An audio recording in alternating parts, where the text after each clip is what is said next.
Shortly, we will be releasing the person of interest who had been detained earlier today, and the Attorney General can speak a little bit about the rationale for that. U.S. authorities are investigating a shooting incident connected to Brown University after detaining a person of interest identified as Benjamin Erickson, according to law enforcement sources cited by CNN. Erickson is a Wisconsin native and a former U.S. Army infantry soldier with a background in firearms training and ceremonial military duties.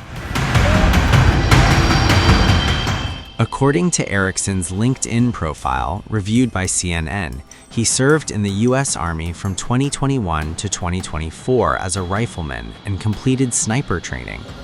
His profile highlights experience as a firearms instructor, participation in presidential security-related assignments, and ceremonial service at Arlington National Cemetery. Erickson also received a Good Conduct Medal during his time in uniform. The profile further states that Erickson intended to resume his education at Brown University beginning in the fall 2025 semester. Law enforcement sources told CNN that Erickson was not a current student at the time of the incident, though he may have recently enrolled. A spokesperson for the U.S. Army confirmed to CNN that Erickson had no overseas deployments and left the service last year with the rank of specialist. After completing high school in July 2020, Erickson took online psychology courses at the University of Wisconsin-Milwaukee before transferring to Brown following the end of his military service, according to his LinkedIn account. Beyond his academic and military background, Erickson listed interests including animal welfare, veterans support initiatives, and helping disadvantaged communities. He also noted work experience as a carpenter and volunteer involvement at a horse rescue center.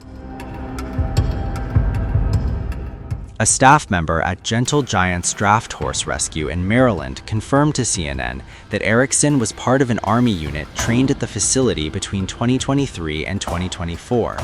The unit, identified as the Caisson Detachment of the U.S. Army's 3rd Infantry Regiment, is responsible for funeral escorts and ceremonial duties at Arlington National Cemetery. Former classmates described Erickson as intelligent and reserved. Bryce Jankowski, a high school classmate, told CNN that he had recently exchanged text messages with Erickson, who said he was studying at Brown University and temporarily living in a hotel due to flooding at his apartment. Jankowski said Erickson appeared calm and did not express any troubling views or behavior. Another former wrestling teammate, who requested anonymity, described Erickson as quiet but friendly, noting that he became more outgoing once familiar with people. Public records searches revealed no significant criminal history, aside from a minor traffic citation in 2023 that was later dismissed. CNN observed FBI agents at a Wisconsin residence owned by Erickson's family on Sunday afternoon. It's very sad duty this morning to report that 16 people have been confirmed as being killed, 15 innocent people and 1 perpetrator. There are 42 people in New South Wales hospitals overnight, and the victims' age ranges are from as young as 10 to 87. A devastating fact. Meanwhile, at least 15 people were killed and more than 40 injured during a Jewish religious celebration on Sunday at Sydney's Bondi Beach. Police said the attack occurred during a Hanukkah event attended by approximately 1,000 people, with witnesses reporting up to 50 gunshots.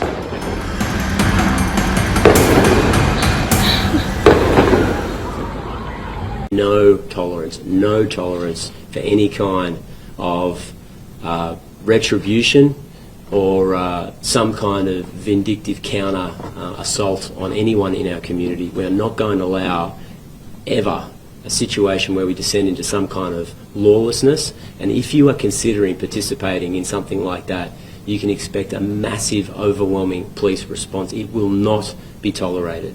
We need to appeal for calm. We need to be in a situation where we're saying to the people of New South Wales, this is a horrible event. You have to allow the communities in New South Wales to heal. Australian police identified the alleged attackers as a father and son. The older suspect, 50-year-old Sajid Akram, was killed during a confrontation with officers, while his 24-year-old son, Naveed Akram, remains hospitalized in critical condition under police guard.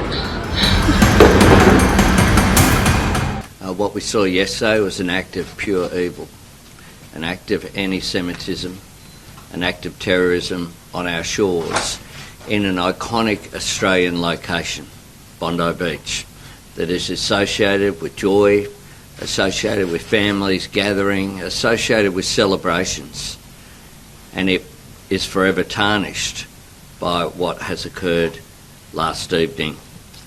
This was an attack deliberately targeted at the Jewish community on the first day of Hanukkah, which of course should be a joyous celebration, and the Jewish community are hurting today. Today all Australians wrap our arms around them and say, we stand with you. We will do whatever is necessary to stamp out anti-Semitism. It is a scourge and we will eradicate it together.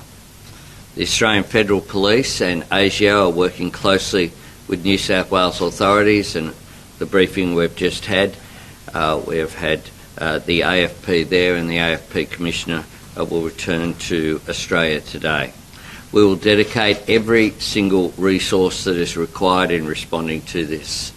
To the brave responders, first responders, including ordinary citizens who acted yesterday, thank you for what you do.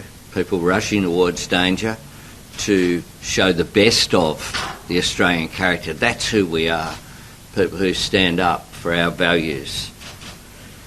Flags will fly at half-mast across the country today as we pay our respects to all those lost and all those who have been injured. And we conclude by saying that yesterday was indeed a dark day in our nation's history, but we as a nation are stronger than the cowards who did this. I thank world leaders who have reached out, from President Trump, President Macron, Prime Minister Starmer, others right around the world have reached out to Australia at this time, and we thank you for your sympathy and your solidarity with our values. Australia will never submit to division, violence or hatred, and we will come through this together. We refuse to let them divide us as a nation. What is your response to Netanyahu's comments yesterday that were pretty inflammatory? This is a moment for national unity. This is a moment for Australians to come together. That's precisely what we will be doing. Is it a failure that these men weren't seriously on the radar of our authorities? Look, our authorities do an extraordinary job, As Commissioner Lanyon has said, investigations have already made some progress. The fact that there were raids on the home in Bonnyrigg and at Campsie last night, we will continue to provide every resource possible to the AFP and as well to our intelligence and security agencies. Australian Prime Minister Anthony Albanese condemned the violence, calling the scenes at Bondi Beach shocking and distressing as the country grapples with one of its deadliest mass shooting incidents in recent years.